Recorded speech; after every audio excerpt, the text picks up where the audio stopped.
Good morning students.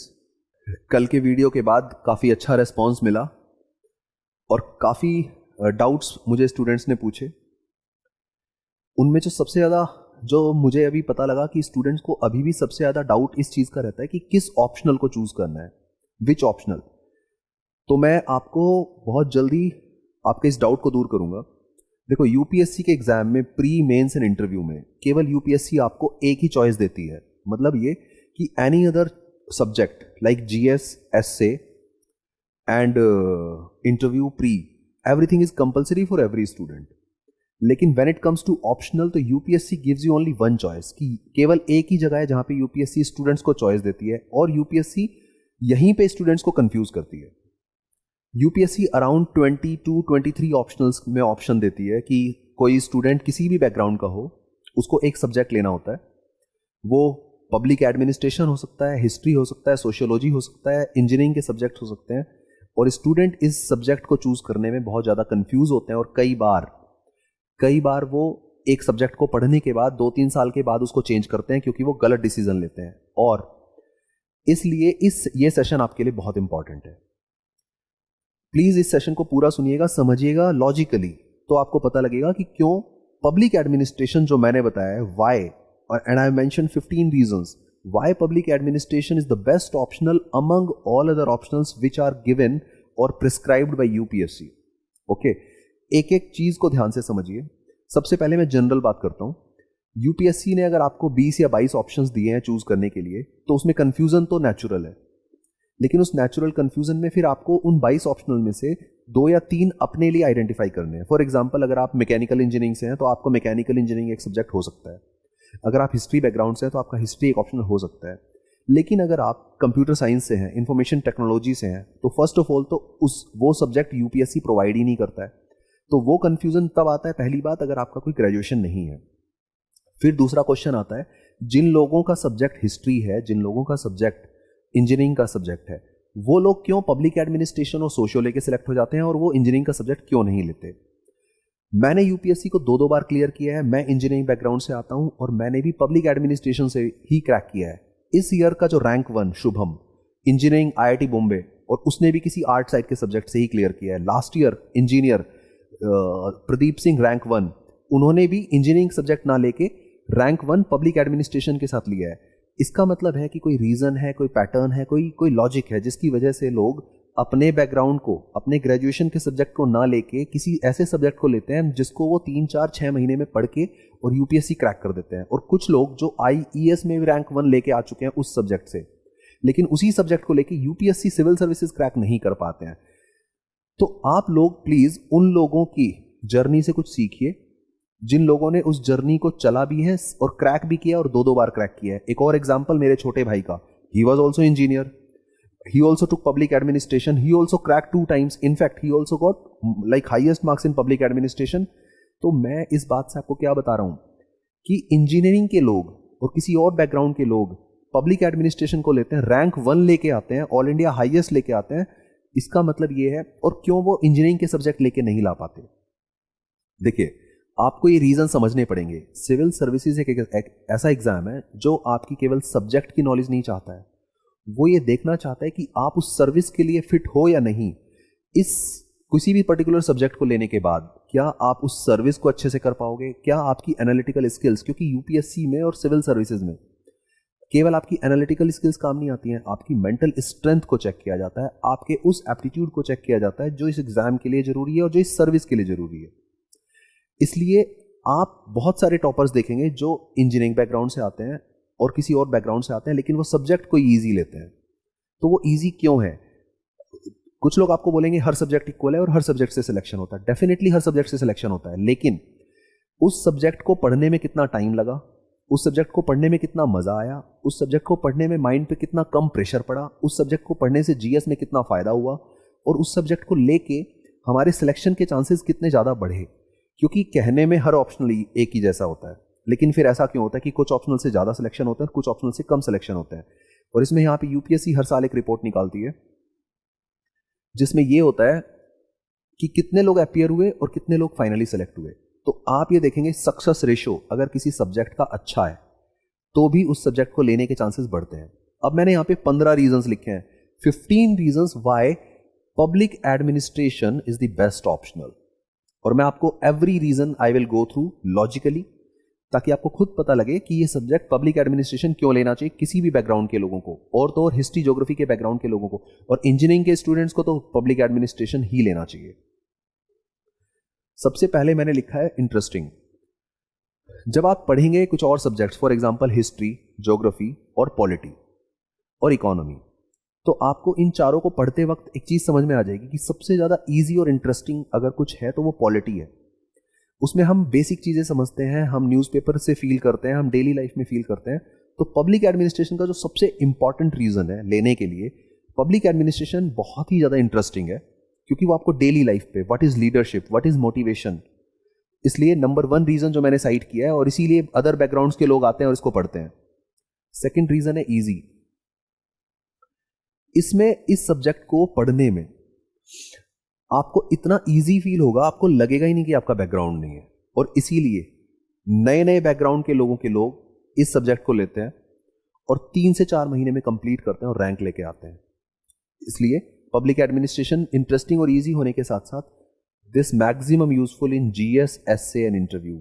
ये जो third point है, प्लीज जो लोग मैथ्स लेके, जो लोग इंजीनियरिंग के सब्जेक्ट लेके यूपीएससी निकालने की कोशिश करते हैं और 3-4 सालों में निकाल भी लेते हैं, प्लीज उनसे बात करिए, और जो लोग नहीं निकाल पाते मैथ्स को लेके उनसे भी बात करिए।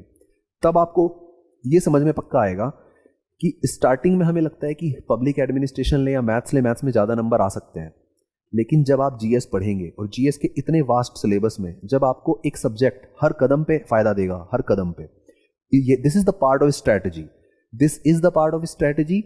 इस चीज को इग्नोर कोई नहीं कर सकता, और जो बोलते हैं कि इग्नोर करिए, वो आपको लास्ट मोमेंट पे आपको परेशानी जब होगी तब आपको याद आएगा। जीएस में 4 पेपर होते हैं, काफी बड़े पेपर होते हैं। पेपर 1 में तो थोड़ा बहुत यूज होता ही है पब्लिक एडमिनिस्ट्रेशन का, लेकिन पेपर 2 में पूरा यूज होता है, 250 नंबर। पेपर 3 में भी थोड़ा यूज होता है, लेकिन पेपर 4 में अगेन पूरा यूज होता है। इसका मतलब है 4 पेपर 1000 नंबर के जीएस, उसमें पब्लिक एडमिनिस्ट्रेशन लेने से मिनिमम 500 to 600 का फायदा 1000 पेपर में, 1000 नंबर में ही आपको 50% प्लस का फायदा है। उसके बाद एसए 100% है, एटलीस्ट एक एसए आपको पब्लिक एडमिनिस्ट्रेशन से मिलेगा, और इंटरव्यू में मिनिमम 20% क्वेश्चंस पब्लिक एडमिनिस्ट्रेशन से पूछे ही जाएंगे। तो मैथ से कोई क्वेश्चन नहीं पूछेगा, इलेक्ट्रिकल इंजीनियरिंग से क्वेश्चन पूछ सकते हैं, लेकिन इलेक्ट्रिकल इंजीनियरिंग से तब पूछेंगे जब आपका सब्जेक्ट है। पब्लिक एडमिनिस्ट्रेशन से तब भी पूछेंगे जब आपका सब्जेक्ट नहीं है। क्यों? क्योंकि आपको जिस सर्विस का इंटरव्यू आप देने जा रहे हो वो सर्विस ही पब्लिक एडमिनिस्ट्रेशन से रिलेटेड है। इसीलिए शॉर्टेस्ट, एक्चुअली जिन लोगों का इंजीनियरिंग बैकग्राउंड होता है उनको यूपीएससी के इंजीनियरिंग के सब्जेक्ट को, सिलेबस को कवर करने में लगते हैं 6 से 8 महीने, और पबैड का बैकग्राउंड भी नहीं होता और तब भी महीने लगते हैं केवल 2 से 3। तो आप ये समझिए, if any student is having background of any particular subject and still that subject is taking more than 6 months, and this subject, even if you are not having any background, then also you are taking only 2 to 3 months. So this is the this is the shortest optional among all the optionals provided by UPSC. Mandatory in future. आपने शायद सुना होगा कि UPSC पहले 2 optional रखा करती थी, यानी कि एक स्टूडेंट को 2 सब्जेक्ट चूज करने होते थे। अभी यूपीएससी ने 2013 में 2 को कम करके 1 कर दिया है, और ये भी बात चल रही है कि हो सकता है, बहुत सारी कमिटीज की रिकमेंडेशन है कि अब इस एक ऑप्शनल को भी हटा दिया जाएगा। ये भी बहुत इंपॉर्टेंट और स्ट्रैटेजिक डिसीजन होगा आपकी तैयारी का। अगर आप ग्रेजुएशन में हैं और आपने सपोज मैथ्स ले लिया और यूपीएससी ने अगर 2 साल बाद हटा दिया ऑप्शनल, तब वो मैथ्स किसी काम नहीं आएगा, उस मैथ्स की नॉलेज किसी काम नहीं आएगी। लेकिन पब्लिक एडमिनिस्ट्रेशन, यूपीएससी में बात चल रही है कि पब्लिक एडमिनिस्ट्रेशन के 80% पोर्शन को कंपलसरी और मैंडेटरी बना दिया जाएगा as a part of GS. तो अगर आप पबैड लेते हैं, तो अगर यूपीएससी ने ऑप्शनल हटाया तो भी पबैड के स्टूडेंट्स को सबसे ज्यादा फायदा होगा, क्योंकि वो पबैड फिर जीएस का पार्ट बन के पूछा जाएगा इन फ्यूचर। इसलिए आप फ्यूचरिस्टिक भी होना चाहिए जो भी स्टूडेंट डिसीजन ले रहा है। मैंने अभी एग्जांपल दिया, last year all India rank 1 in civil service Pradeep Singh, he was engineer from background, लेकिन he cracked civil services with public administration. तो आप ये समझ सकते हैं कि किसी सब्जेक्ट में अगर रैंक 1 आ रही है तो उस सब्जेक्ट का कितना फायदा है। अब बात है no competition from university topper. Actually public administration की एक खास बात है, जनरली ये सब्जेक्ट न्यू सब्जेक्ट है और छोटा सब्जेक्ट है, और बहुत सारी यूनिवर्सिटीज़ में होता भी नहीं है, और जनरली लोग ग्रेजुएशन में साइंस लेते हैं या फिर कुछ और सब्जेक्ट लेते हैं, पर पब्लिक एडमिनिस्ट्रेशन बहुत ही कम जगह पे लेते हैं। इसका मतलब है अगर आप किसी भी बैकग्राउंड से आ रहे हैं तो पब्लिक एडमिनिस्ट्रेशन लेने के बाद आपको उन लोगों से कंपटीशन है ही नहीं जिन्होंने कहीं यूनिवर्सिटी में टॉप किया है पब्लिक एडमिनिस्ट्रेशन के साथ, क्योंकि पब्लिक एडमिनिस्ट्रेशन के स्टूडेंट्स इतने कम होते हैं कि आपका कंपटीशन नहीं है, और आपको एग्जैक्टली नया होने के बाद भी ऐसा फील ही नहीं होगा कि आप नए हो। फिर subject name carries service name. अब आप किस चीज की तैयारी कर रहे हैं? आप तैयारी कर रहे हैं Indian administrative service, administrative service. इसका मतलब सर्विस में भी एडमिनिस्ट्रेशन वर्ड आ रहा है और सब्जेक्ट में भी एडमिनिस्ट्रेशन वर्ड आ रहा है, किसी भी और सब्जेक्ट में एडमिनिस्ट्रेशन वर्ड नहीं आ रहा है। आप ये समझिए कि जिस सर्विस की हम तैयारी कर रहे हैं उसी सर्विस से रिलेटेड हम सब्जेक्ट जब पढ़ेंगे तो वो हमें हर कदम पे भी काम आएगा और फ्यूचर में भी काम आएगा। मटेरियल, मटेरियल का मतलब है बुक्स एंड नोट्स। कुछ ऐसे सब्जेक्ट्स होते हैं जिनका यूपीएससी के सिलेबस के हिसाब से material, resources and books easily नहीं मिलते हैं, लेकिन पब्लिक एडमिनिस्ट्रेशन एक ऐसा ऑप्शनल है जिसकी आपको बुक्स भी और नोट्स भी काफ़ी इजीली अवेलेबल होते हैं हर शहर में।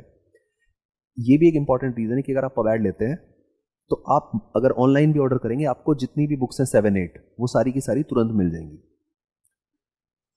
बेस्ट फैकल्टी, बेस्ट से मेरा ये मतलब है कि if we will be teaching public administration तो because we have cracked civil services multiple times by public administration with public administration, तो आपको इससे ज़्यादा इजी और साक्षात प्रमाण क्या चाहिए कि जिस सब्जेक्ट से किसी फैकल्टी ने खुद यूपीएससी कई बार निकाला है, अगर वो आपको डायरेक्ट खुद ही पढ़ा रहे हैं तो मुझे नहीं लगता you need any other proof और any other satisfaction to get into it. तो बी कॉन्फिडेंट कि आपको जो पढ़ा रहे हैं अगर वो सब उस रास्ते पे खुद ही चल चुके हैं तो your journey will be extremely easy. Useful after selection, civil services में सिलेक्शन के बाद भी पब्लिक एडमिनिस्ट्रेशन की नॉलेज काम आती है, that goes without saying. Easiest to revise in 5 days. Why I mentioned in 5 days?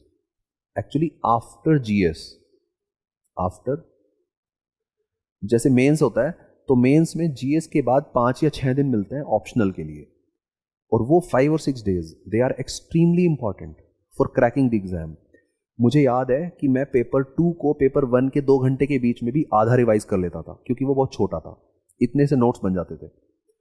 Point सिर्फ ये है अगर आपका ऑप्शनल छोटा है और उसको 100 से 200 पेजेस के नोट्स में पूरा ऑप्शनल एक सब्जेक्ट खत्म हो जा रहा है, तो मतलब एक सब्जेक्ट का एक पेपर, तो आपको एक दिन में एक पेपर, 1 या 2 दिन के अंदर मैक्सिमम, और 2 दिन के अंदर पेपर 2, क्योंकि 2 पेपर होते हैं एक सब्जेक्ट के, वो रिवीजन टाइम लास्ट में इतना इंपॉर्टेंट होता है कि एग्जाम टाइम में आपको सिर्फ वही याद रहता है जो आपने उन 5 दिनों में पढ़ा है। तो this is very important point कि इन 5 days between GS and optional if you have sufficient time and minimum resources, so then you can easily crack.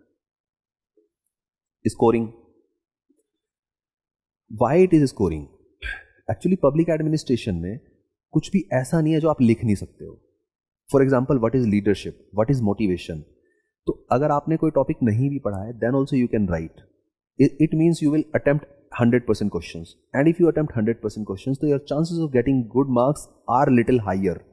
भाई एक सब्जेक्ट ऐसा है जो टेक्निकल है, अगर टेक्निकल है तो you may not be able to write exact answer, but in this subject you will attempt every question, तो even if you are getting 2 marks in every question then also your total score will improve. इसलिए scoring है, और तभी rank 1 last year आई थी। Group learning,